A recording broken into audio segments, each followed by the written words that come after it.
উজানির মানুষ আইসা দেখে আমার মালিকের আমি পাইলাম না।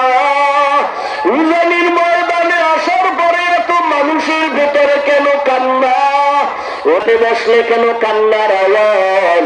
এই মানুষগুলো কেন কাঁদে? ওরে না মারার পরেও কেন কান্না করে?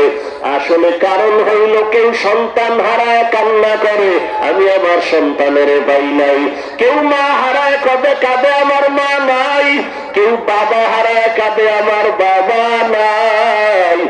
আর উজানির মাঠের মানুষগুলো মা হারায় কাঁদে না, উজানির মাঠের মানুষগুলো ছেলে হারাইয়া কাঁদে না, উজানির ময়দানের মানুষগুলো সন্তান হারা বাবা হারায় কাঁদে না।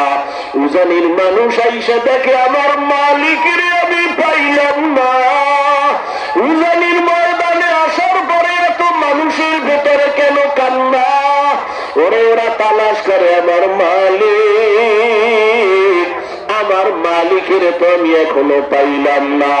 ওই মালিকের মোলাকাত কোথায় গেল পাবো? পাগলের মতো হয়ে যায়। এখানে আসার পরে অন্তরের হালাত পরিবর্তন হয়ে যায়, এমন একটা হালাত তৈরি হয়।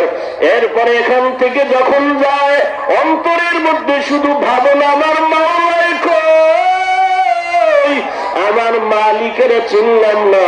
আমি আমার ছেলে চিনলাম, মেয়ে চিনলাম, বাড়ি চিনলাম, গাড়ি চিনলাম, টাকা চিনলাম, ক্ষমতা চিনলাম।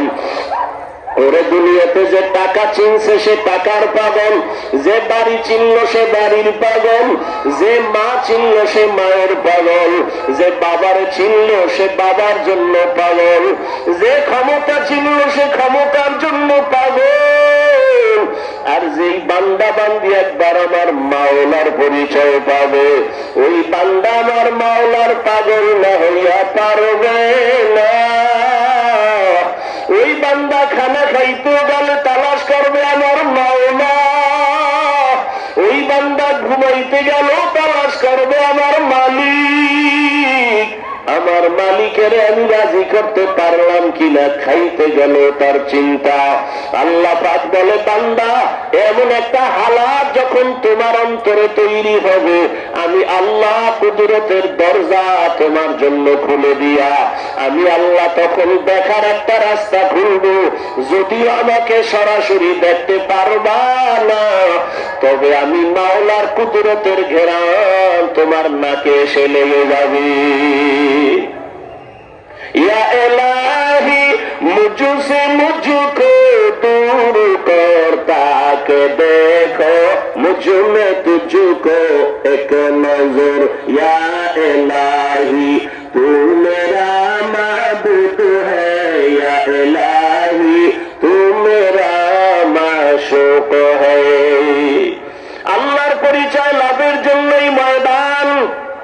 আল্লাহ পাক বলেন, যারা চেষ্টা করার মতো করবে আমি আল্লাহ তার জন্য রাস্তা খুলে দিব।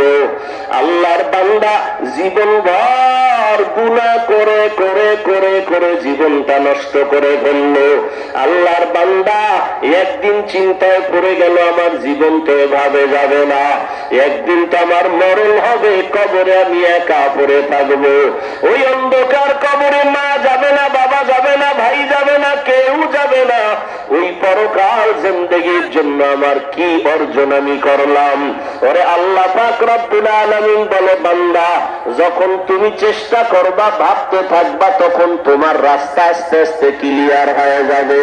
বান্দা ভাবতে ভাবতে এমন একটা হালাত তৈরি হয়। আমি মাঝে মাঝে বলি, মানুষ যখন পানির মধ্যে ডুব দেয়, পানিতে যখন ডুব দিয়া নিচে যায়, বান্দার হালাত এমন হয়, ডানেও দেখে পানি, বামেও পানি, সামনেও পানি, পেছনেও পানি। আল্লাহর দ্বারা খাটিয়া আশিক আমার মাওলাকে তালাশ করতে করতে করতে করতে এমন এক ভাবনার সাগরে ডুব দেয়। ওই আশিক বান্দা তখন এমন হালাত ডাইনে দেখে আমার মালিকের কুদরতের ঘেরান। ওই বান্দা যেদিকেই তাকে আমার মালিকের কুদরতের ঘেরান। আল্লাহ পাক বলেন, ফাআইনামা তুওয়াল্লু ফাসাম্মা ওয়াজহুল্লাহ। এরে বান্দা তুই যেদিকেই তাকাও সেদিকেই পাবি মালিক। আমি মালিকের ফাঁকি দিয়া কোথাও পালানোর কোনো জায়গা নাই। ওরে আমার মাওলার আদালত বড় কঠিন। আমার মালিকের সাথে যদি পরিচয় নিয়ে কবরে যাও, ওই কবর তোমার জন্য জান্নাতের ফয়সালা হয়ে যাবে। আর যদি মালিকের সাথে সম্পর্ক না নিয়া হাসরের ময়দানে দাঁড়াও, ওই হাসরের ময়দানটা হবে জাহান্নামের টুকরা। আল্লাহ পাক রব্বুল আলামিন বলবেন, ওয়ান্তাজুল ইয়াউমা আইয়ুহাল মুজরিমুন। ওরে আমি মাওলার সাথে যাদের সম্পর্ক নাই, তোমরা আলাদা হয়ে যাও। ওরে আমার সাথে সম্পর্কের জন্য তুজানির ময়দানে আশিকদের এক মেলা। ওরে আমার সাথে সম্পর্ক তৈরি করার জন্য উলামায়ে কেরাম কত পীর মাশায়েখরা চেষ্টা করলো।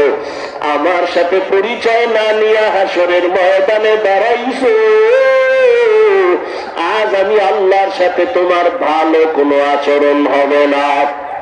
রহমতের নবী নামাজ পড়িয়া এসা পরে আম্মা জান আয়েশার হুজরায় ঘুমায়া গেলেন। হঠাৎ করে সুরে কান্নার আওয়াজ। মসজিদে নববীর মধ্যে যেন কে কান্না করতেছেন।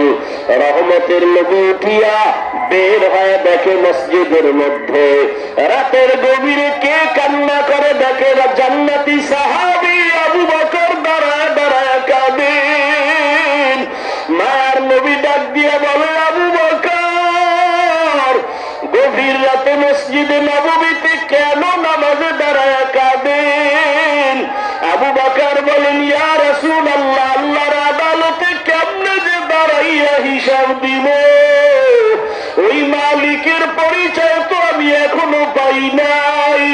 আমার মালিকের পরিচয় জানিয়ে যদি হাসরের ময়দানে দাঁড়াই, ওই হাসরের ময়দানে জাহান্নামের আগুনের গরম, অন্যদিকে সূর্যের গরম সহ্য করা সম্ভব হবে না।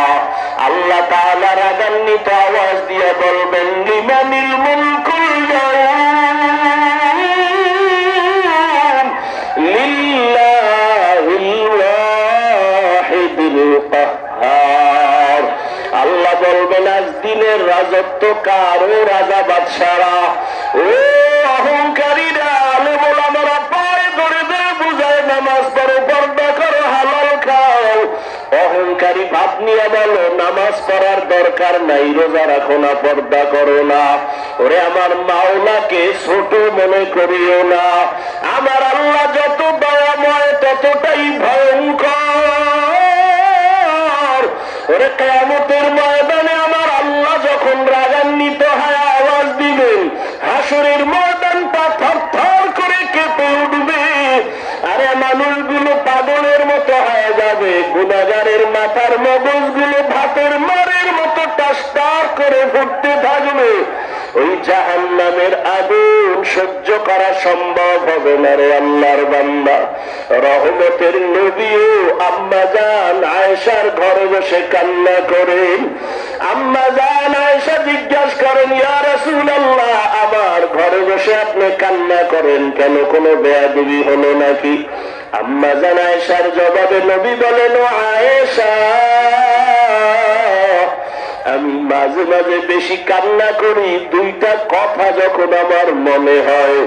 এক নম্বরে, ও আয়েশা, আমার জীবন ছিল একটা দুঃখের সময়ের জীবন।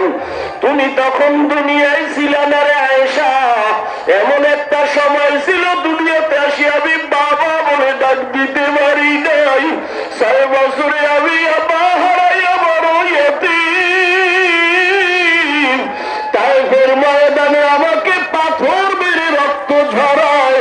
ওরে আমার তখন দানেও কেউ নাই, আমার আপনজনেরা দুশমন পথে কাটা দেয়। আমাকে মারার জন্য কত ষড়যন্ত্র করলো। ওই সময় আমার কেউ নাই। ওই সময় আমার একজন আপন সঙ্গিনী ছিল খাদিজা,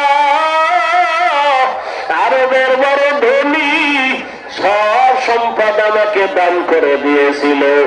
আমি দিনের দাওয়াত দিয়া যত রাতে ঘরে আসতাম, খাদিজা দরজা খুলি অপেক্ষা করত, একটা সেকেন্ডের জন্য ঘুমায় না। ওই খাদিজার কথা যখন আমার মনে পড়ে, আমি চোখের পানি ধরে রাখতে পারি না। আমার বংশের দুশ্মনেরা 3টা বছর শিয়াবে আবু তালিবে আমাকে গৃহবন্দী করে রেখেছে, পানি দেয় না, খানা দেয় না। আমি মোহাম্মদ গাছের পাতা চাবাইয়া চাবাইয়া খাইয়া পেটের ক্ষুধা নিবারণ করেছি। আমার খানা নাই, পাতা চাবা চাবাইয়া খাই। ওই খাদিজা আমার সাথে হাজির, খানা বন্ধ করে আমার সাথে আসিয়া ওই গাছের পাতা চাবাইয়া চাবাইয়া খাইতো। ওই খাদিজার কথা যখন মনে পড়ে, আমি চোখের পানি ধরে রাখতে পারি না। আর আমার মাঝে মাঝে কান্না, কিয়ামতের কথা যখন আমার মনে পড়িয়া যায়, আমি চোখের পানি ধরে রাখতে পারি না। কিয়ামতের ময়দান এত ভয়ঙ্কর হবে, ওই ময়দানটা নারী আর পুরুষ সব উলঙ্গ দাঁড়াবে। আমার আল্লাহর আদালত বড় গরম হয়ে